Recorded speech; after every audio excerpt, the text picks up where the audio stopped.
Trisha, just first, right off the bat, just what was your reaction when you heard the word guilty come out of the judge's mouth? Oh, that's tough. You know, I have to say, I had a really bad feeling before the words even came out of his mouth, because as I'm sitting there in the courtroom, I see that a second bailiff comes in and stands to the left of me, and I immediately knew that was bad news. And I remember just kind of trying to whisper into my co-counsel's ear, what's that about? So I know my brain is going, trying to figure that out, and then I hear it, and I guess probably the best word is just absolute devastation and heartache. And I've been a lawyer for 23 years, and I've tried a lot of difficult cases, and I got to say, this has been the toughest one of my career, and there's so many reasons for that, but probably the main reason is what a responsibility you have when you believe that your client is innocent. And on top of that, you're dealing with probably one of the most emotional topics, which is child sexual abuse. And then there's this hammer that the state has chosen to use, which is the super aggravated sexual assault, which means, by God, if we don't get it and the jury doesn't get it right, it means potentially a life sentence for my 19-year-old client. I figured that worst case scenario wouldn't be guilty verdicts. I figured worst case scenario would be a hung jury, which we could have lived with. Obviously, it's not the same thing as an acquittal, but at least it meant there was still a chance to fight and to prevail. Yeah. Did you ever get a chance to talk to the jurors? I know that happens sometimes. And what did they tell you? Well, first, did you get a chance to talk to them? And if so, what did they say? It was interesting. A lot of times a jury will stick around and talk. I think it's probably kind of a psychological need, because it's a very traumatic thing for a jury to go through. In this particular case, they all left except one.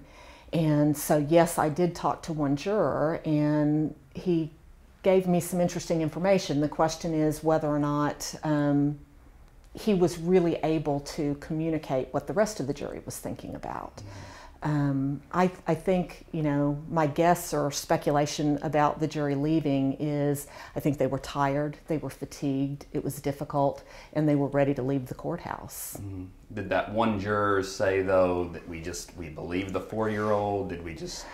The one juror said that obviously it was difficult, and he said that for a part of the trial, there was strong feelings about this should be an acquittal.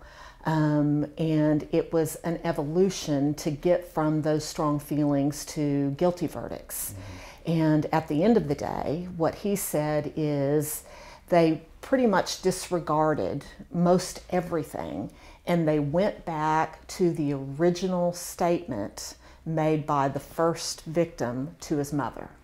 And they believed that was enough. The impression I got from his answers was that it was almost exactly what I said in my closing argument, which is what makes these kinds of cases so difficult. It sounded like it was a combination of course, a 4-year-old wouldn't say that if they hadn't experienced something sexual.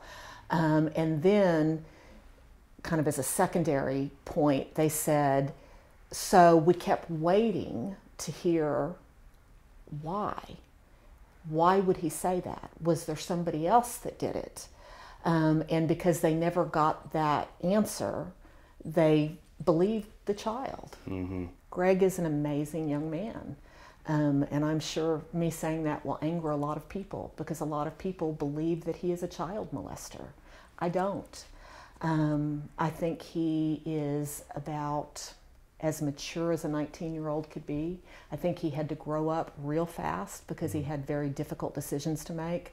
And I think in the last 24 hours, he has probably gone through every emotion that you can go through. I think originally it was disbelief, it was anger, it's probably similar to disbelief, but disillusionment.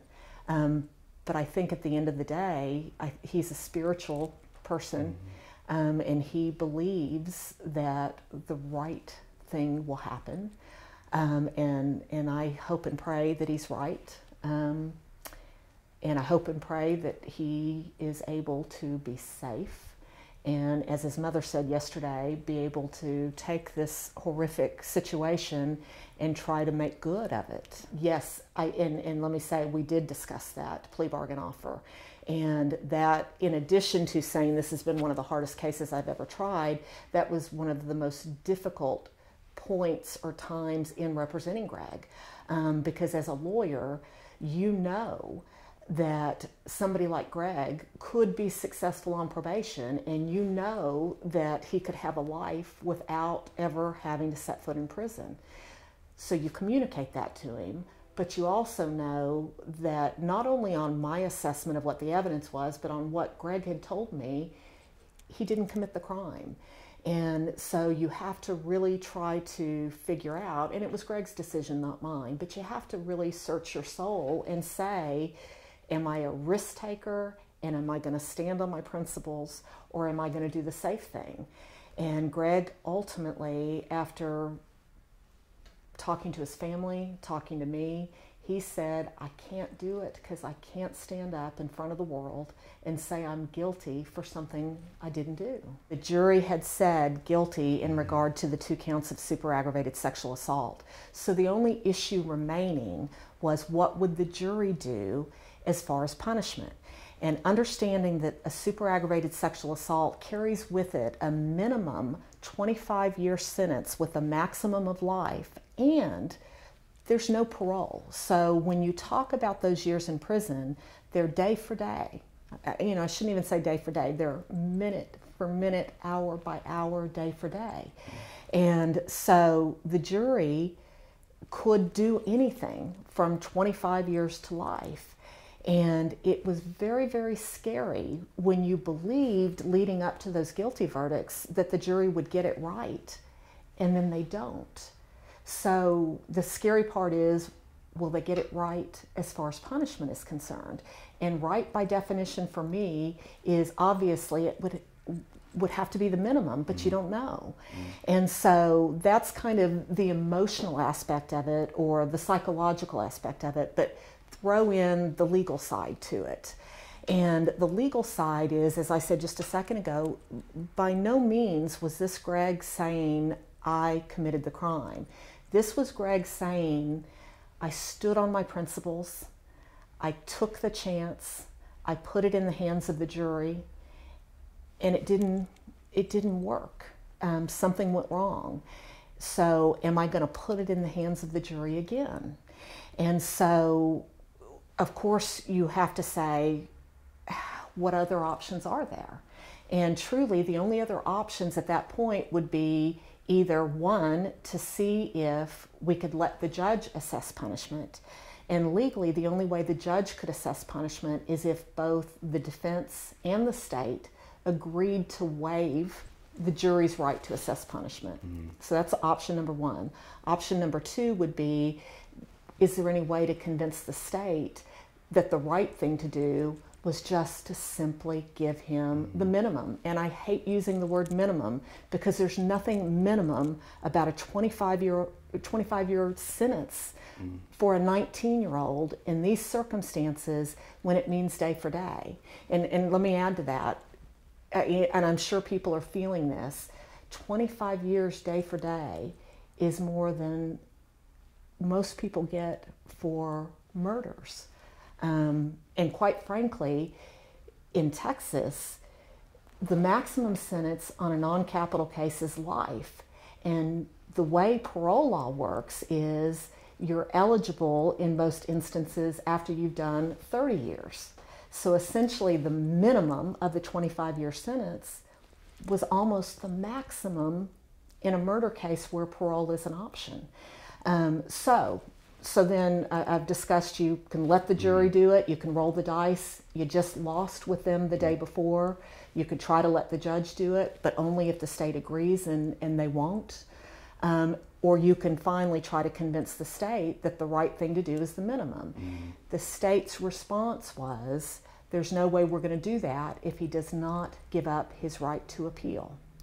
And so then there had to be, in a very, very short period of time, there had to be some real serious discussions about, what do you want to do, Greg? Because that narrowed it down to roll the dice with the jury, or ensure that you've got a shot at getting out at age 44, and maybe something along the way will be able to establish his innocence. And let me say, I respect our jury system, and I respect this jury.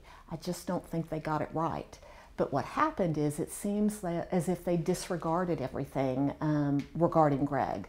And all they did, if this one juror is able to speak on behalf of the 12, it seems as if all they did is base their decision on that one initial statement allegedly made by the 4-year-old to his mother.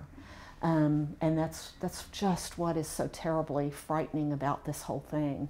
Because it's like, what can you do about it? I'm questioning everything I did. And I don't know when that's going to stop. Can't sleep at night, wondering, my gosh, what if I had just said this? What if I had done that? And that's just part of the job. I do know, even though I'll question that forever, I do know that in my heart, I did everything I could. Whether or not I did it right is a different issue. Can I couple cutaways?